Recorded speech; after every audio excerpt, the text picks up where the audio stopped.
To visit a very good friend of mine we've known for quite a long time, and I heard he's in town, so I came to say hello.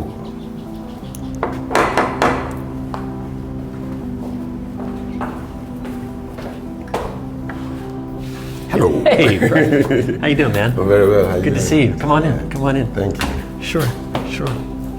Yeah. So welcome to America. It's a visa-free zone. Visa-free zone. We've actually had this home since 1945. We built it. 1945. 1945 to be the U.S. Consul General's residence in 1945. And it was the residences of our diplomats. So they all lived upstairs, like I do now. Yeah. And then this was where we processed visas, and then they eventually turned it into the ambassador's home when we built our first building kind of offices in 1960. Wow. So the British gave us this property in 45, 100-year lease. And it's one of the best views in Lagos.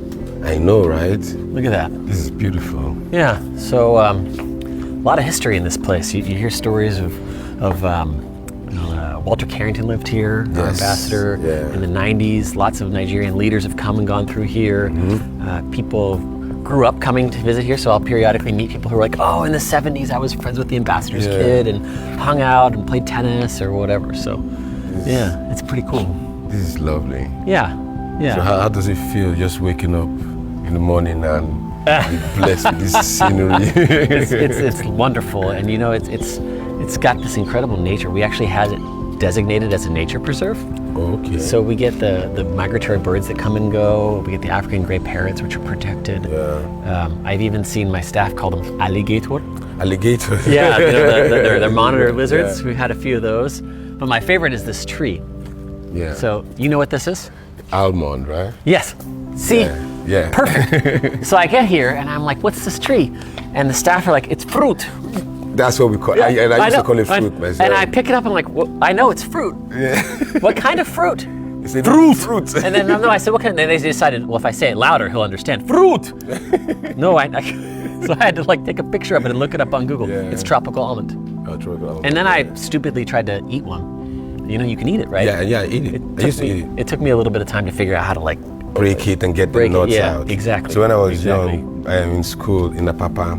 So we have a lot of almond trees. Yeah. Every time I'm coming back from school, we see all the almonds on the floor. Sometimes we just throw sticks at it and it drops. So we used to call it fruit too. Fruit. Yeah, fruit. Yeah. Fruit. If you say it loudly, maybe I'll understand it.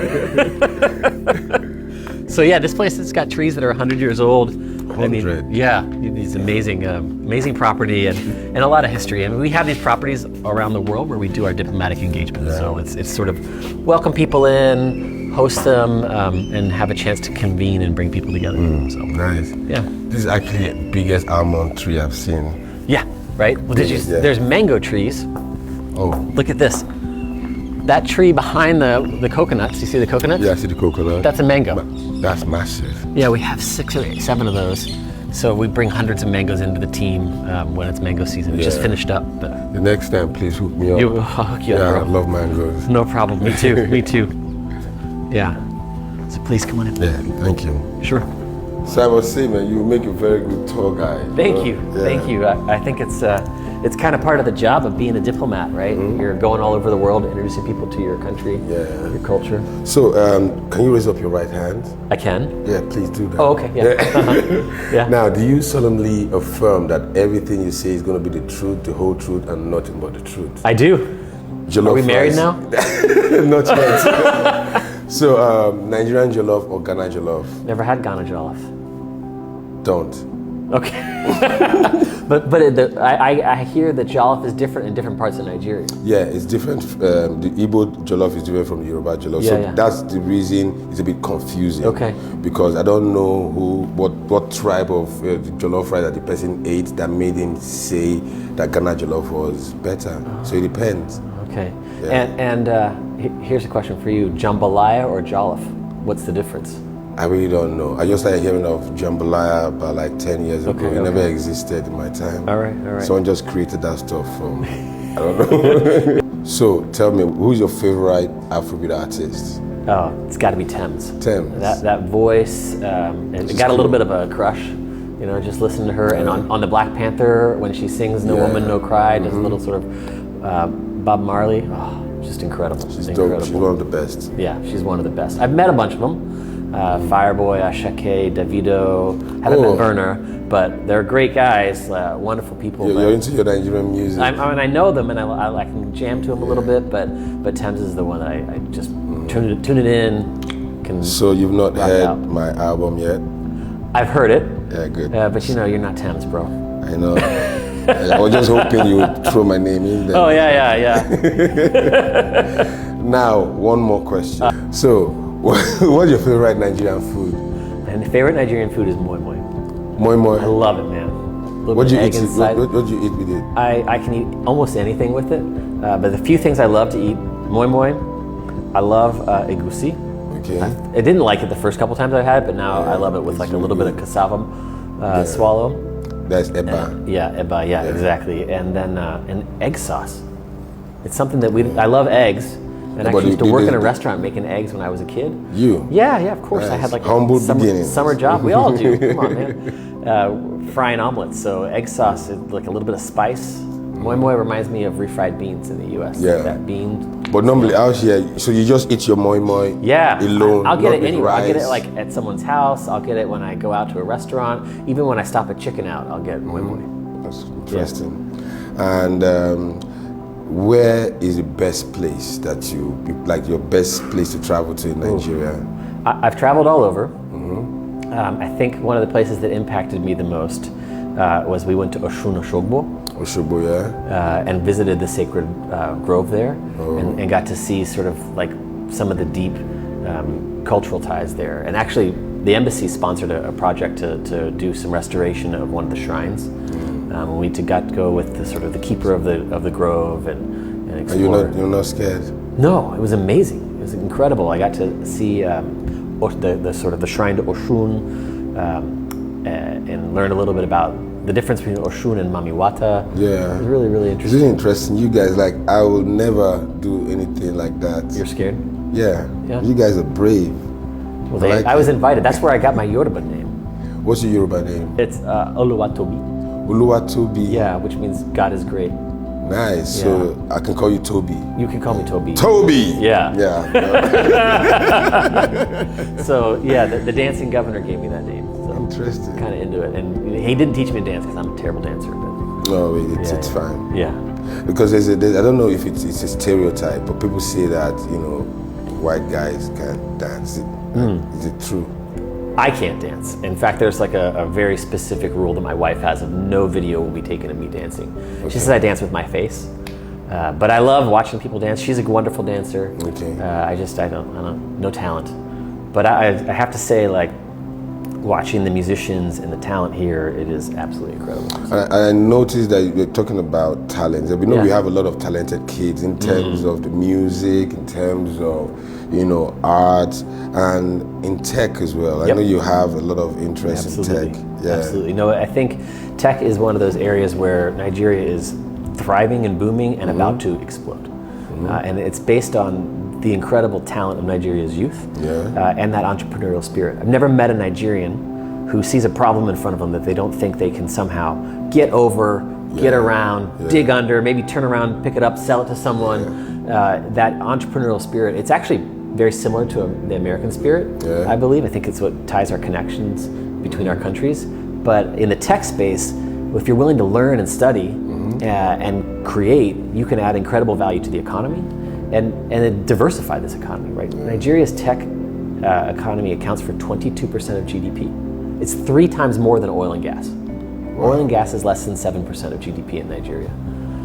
So you're talking about jobs being created, talking about massive investment from the United States, like 70% of the investment that comes into the tech ecosystem comes from the US. Was that the reason you guys had the meeting in Abuja? Yeah. Well, we had this sort of regular conversation with the Nigerian government and our government about all the different aspects. But the senior official that came from the State Department announced that we're going to host a conference on AI together with the Nigerians this summer, and then secondly, a conversation about tech in the US. And AI, I just need to mention this because you're sitting in the same space. Sam Altman, right? The CEO of OpenAI, ChatGPT. When that was exploding last year, he did a world tour, and he came to one place in Africa. Yeah, Lagos. Lagos. And we hosted him right here. How did I miss that? I don't know. Maybe you were shooting a movie or something. Yeah, I always do that. But he comes and he does this, and he was talking about how we need African voices to help shape the future and help shape AI, and we're all in on that. Just like President Biden said, we're all in on Africa. Yeah, I'm glad. Yeah, me too. Yeah, and you know, when it comes to the Afrobeat industry, the movie industry, our guys, they've now picked up something where they travel to the States to want to better and enhance their skills, whether it's in directing, art direction, or is there anything that the U.S. consulate is doing to make that crossover easy? I'm glad you brought up creatives, because in my mind, creatives and tech kind of go hand in glove. Yeah. The creative sector wouldn't be reaching all these audiences around the world if it weren't for the tech platforms, right? 8.8 million followers on Instagram. I don't know how many subscribers on YouTube. Right. A lot. You done tried. Not that much. Yeah. but that connection is what enables the profit making, right? It enables you to reach new audiences, and so we are trying our best at the U.S. mission here to invest in the next generation, both kind of talent, but also what's called below the line, right? All the people, the hardworking people behind these cameras, who are writing your scripts and helping to produce and do post-production. So we have several new exchange programs to invest in that talent across the continent. Because what we've learned in the United States is, for 80 years, the U.S. has benefited from the power of Hollywood. Right? It helps us. We call it cultural diplomacy, but it helps shape the brand of the United States. And we see that this is Nigeria's moment to do the same thing. That it's great for the artists, but it's also great for Nigeria, because you are telling Nigeria's story to the world. And that can drive trade and investment, it can drive interest in the country, and it can bring in more trade and investment down the line. So it's something we believe in deeply, and we're happy to partner, and we want Nigerians to look to the United States to be that partner. Great. Yeah. So what about the Nigerian youth that want to study in the US? Yeah. Plan for? Yeah, so Nigeria is already like the #1 sending country of foreign students to the United States. There's over 17,000 Nigerians who study in the US. And that makes them the 7th largest sending country in the world. And so the embassy and our mission all throughout Nigeria has a program called Education USA that helps advise students on how to apply, how to find scholarships, how to navigate the visa process so that they can be successful in getting into US universities. But it's not just about studying in the US, because those kids, when they come back, they bring back these incredible connections to the United States that can drive further research, right? Because they've been working in a U.S. academic institution, so they bring that back if they're going to be in academia. It can drive investment if they want to come start up a company. They kind of have connections with the venture capital space in the United States. And it can drive trade, because if they've worked with a U.S. company, they might say, I want to bring that product back into Nigeria, or I want to work together. So we believe that education and those education ties are really foundational.